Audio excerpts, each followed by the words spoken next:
High বন্ধুরা, আমার অর্পিতার ডায়েরিতে তোমাদের ওয়েলকাম। আজ আমার কাছে খুব একটা বড় স্পেশাল দিন। আজ আমাদের 10th অ্যানিভার্সারি। দেখতে দেখতে 10টা বছর কাটিয়ে ফেললাম চোখের পলকে। এই 10 বছর আগেই নতুন জীবনটা শুরু করেছিলাম, আর 10 বছর পর দেখো আজও আমরা একই আছি। দুজনের হাত, 2 হাত থেকে 4 হাত। আজকে আমার ছোট্ট মাম্মাম 3 হাত হয়েছে, 2 থেকে 3-এ পরিণত হয়েছে। চলো আজকে পুরো দিনটা তোমাদের সাথে শেয়ার করি। সকালটা শুরু করেছিলাম বাড়ির কাজকর্ম করে, বেরিয়ে গেছিলাম বৃন্দাবন গার্ডেনের উদ্দেশ্যে।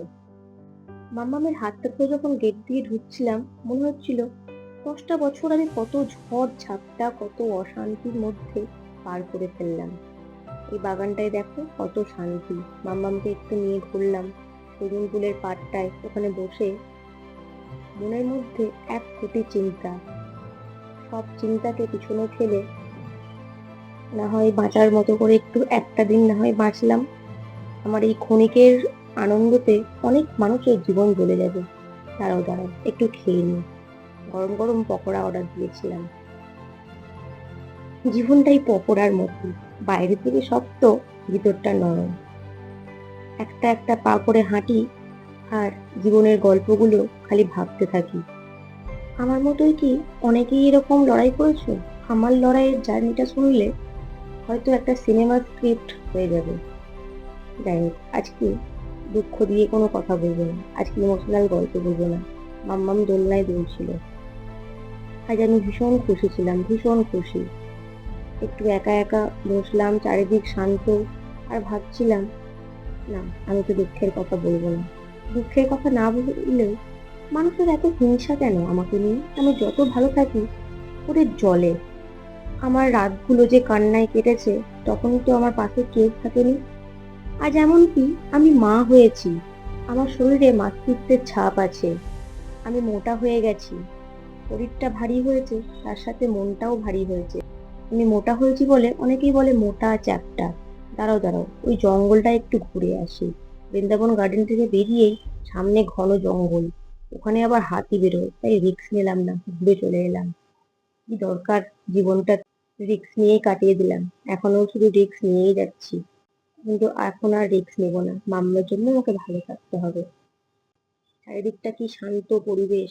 চুপ করে একাই বসলেই আমার খালি লোকের কথাগুলো মনে পড়ে। আর আমি মোটা হয়ে গেছি বলে যাদের প্রবলেম, আমি কিন্তু মোটা হলেও আমার সংসারটা আমিই আগলে রেখেছি। আমার ঝড়ঝাপটাগুলো আমিই পার করেছি।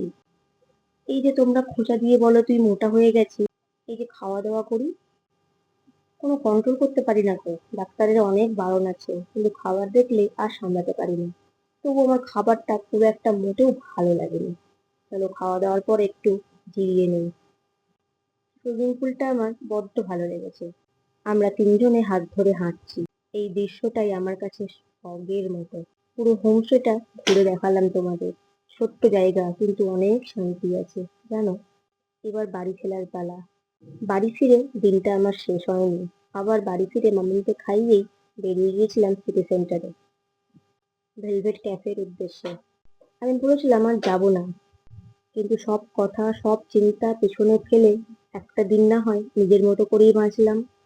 চলে গেলাম ওই বড়লোকিয়া ক্যাফেতে। বাবারে বাবা, কি দাম, কি দাম! যাই হোক, দামের কথাটা আমাদের মতো মধ্যবিত্ত মানুষের একটু আটকায়। এটা বাজারে 10 টাকাতেই একটা পাওয়া যায়। কি যে খেলাম ছাতার মাথা! না, খেতে মন্দ ছিল না, ভালোই লাগছিল। অরেঞ্জ ফ্লেভারের কিছু একটা ছিল, গোল গোল চাকা চাকা অরেঞ্জ ফেলে দিয়েছিল।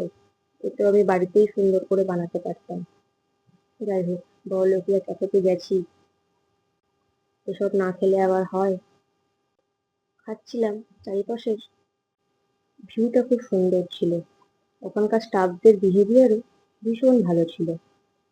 বাইরে এসে তো কি হয়েছে, আমার ডিউটি মামাকে খাওয়ানো। ওকে বাইরের খাবার দিই না, কিন্তু আজকে একটু দিলাম। আমরা দুজনে খেয়ে নিলাম। খাবার পর কেকটা অর্ডার দিয়েছিলাম। কেক আসার পরে একটু মামার সাথে খেলাধুলো করে কেক কাটার জন্য রেডি হচ্ছিলাম। মামাকে বোঝাচ্ছিলাম আমাদের আজকে হ্যাপি বার্থডে না। ও কেক দেখলেই বলে আজকে আমাদের হ্যাপি বার্থডে। হ্যাপি বার্থডে নয়, আজকে মা বাবার অ্যানিভার্সারি, 10th অ্যানিভার্সারি। একটু কেক কাটবো না, তাই কখনো হয়? জানি আমার কেক কাটা, আমার এই ক্যাফেতে আসা নিয়ে অনেক আমার কাছের মানুষের ভিতরটা জ্বলে পুড়ে যাবে। কিন- কিন্তু কি করবো বলো, আজ আছি কাল নেই। যতটুকু বেঁচে আছি প্রাণ ভরে বেঁচে নেই, প্রাণ ভরে শ্বাস নেই। তোমরাও হাসো না, জীবনে কোনো খামতি রেখো না। চলো আমাদের কেক কাটাটা তোমরাও একটু সেলিব্রেশন করে নাও। মানুষকে দেখে জ্বলছো কেন? কেন জ্বলছো?